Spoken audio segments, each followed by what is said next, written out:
Hello! Il est actuellement 17 h. Je viens de terminer les cours. Je sais pas si on peut voir. Non, on voit pas. Mon université est tout en haut là-bas. Et du coup, là, je suis en train de marcher jusqu'à la gare parce que, comme vous savez, en Norvège, on ne travaille pas beaucoup. Enfin, j'ai juste 2 jours de cours, le lundi et le vendredi. Du coup, ça me permet de voyager. Donc là, je pars à Stavanger jusqu'à jeudi avec Marie, que je vais rejoindre à la gare. Ça va être trop cool! Allez, c'est parti!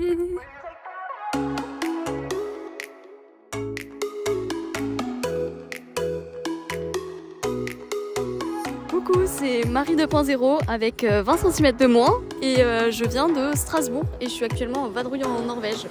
Voilà!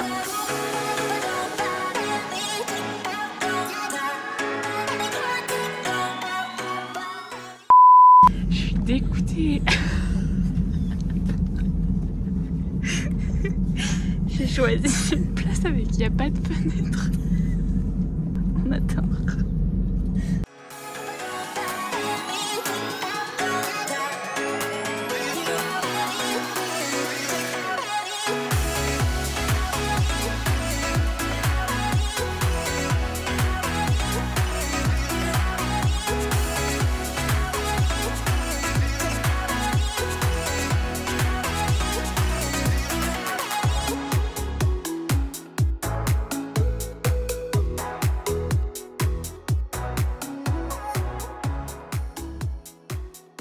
On vient d'arriver, c'est trop beau. Enfin, on voit rien, mais c'est beau. Enfin, ça a l'air beau. On a passé 5 heures, non 6 heures dans le train, il y a eu 1 heure de retard. Marie, tu confirmes? Oui, je confirme. On a changé 3 fois de place. On n'en peut plus. On n'en peut plus. C'est fini. On peut juste parler de la température. Il fait moins 12. Il fait hyper froid. Punaise, mais la route chez moi.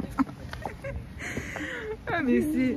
On dirait... 500 en 2 mètres. Mais grave, dénivelé de ouf. On dirait pas comme ça, mais ça monte grave. Ça va.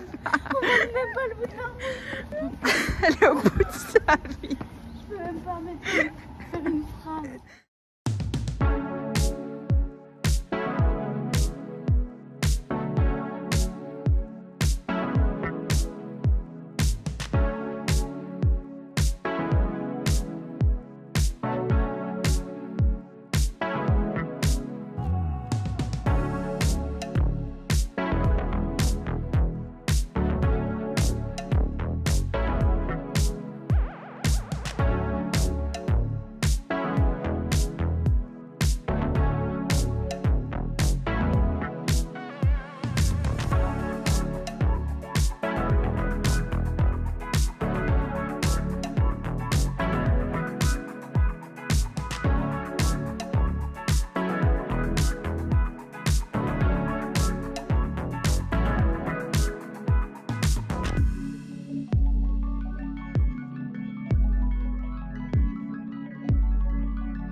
À ce moment-là, j'étais en stress parce que j'ai vu le même bus garé de l'autre côté de la route à l'heure où on devait partir.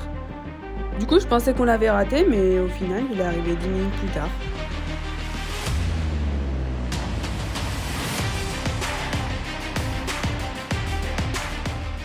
Ça monte déjà de ouf. Yes. Let's go. J'ai ressorti les chaussures de randonnée. Ça faisait je sais pas combien d'années. On adore. C'est parti. Dès le début, genre ça monte comme ça. C'est comment, Marie? Moi je fais de l'asthme, ok? Tu vois, à partir de là, ça va pas. Ça va pas. J'en peux déjà plus, ça fait 1 mètre qu'on marche.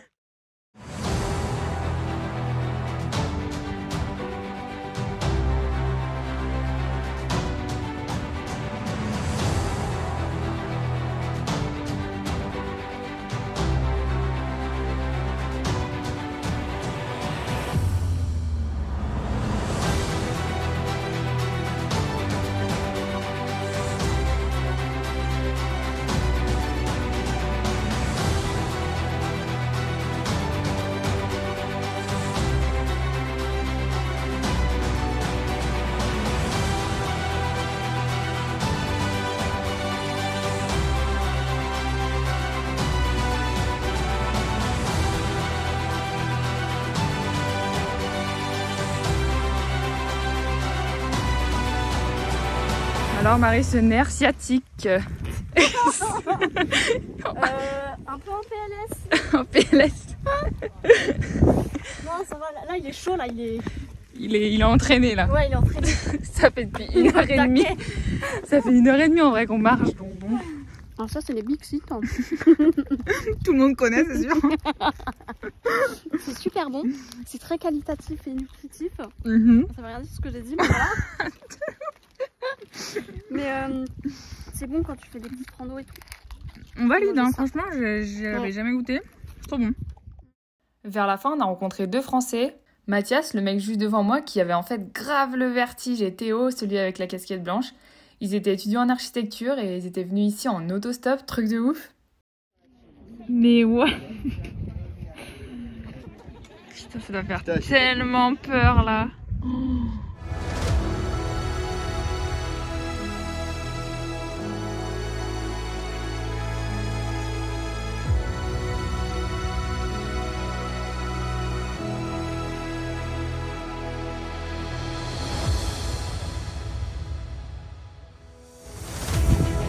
Oh my god, faut que je fasse une photo ici. Donc, tout le monde fait la même photo, mais genre, c'est incroyable à vue.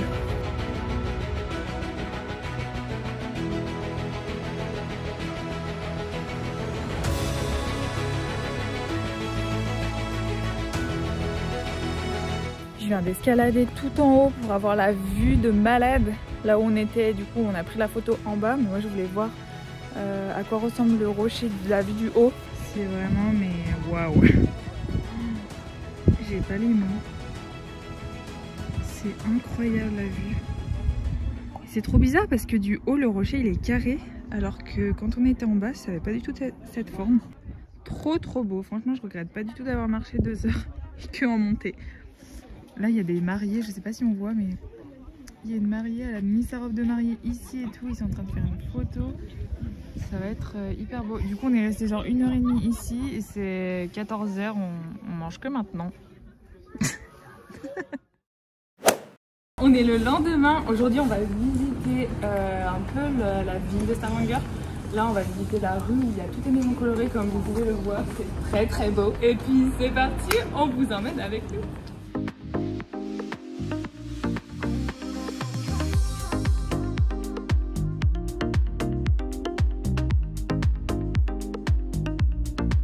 Alors, petit point culture, nous sommes actuellement dans la rue principale de Stavanger. Je fais la meuf, mais en fait, il y a juste un groupe de touristes avec un guide qui a expliqué. C'est pour ça que j'ai eu l'information. 200 ans avant, ici, c'était la rue principale. Voilà.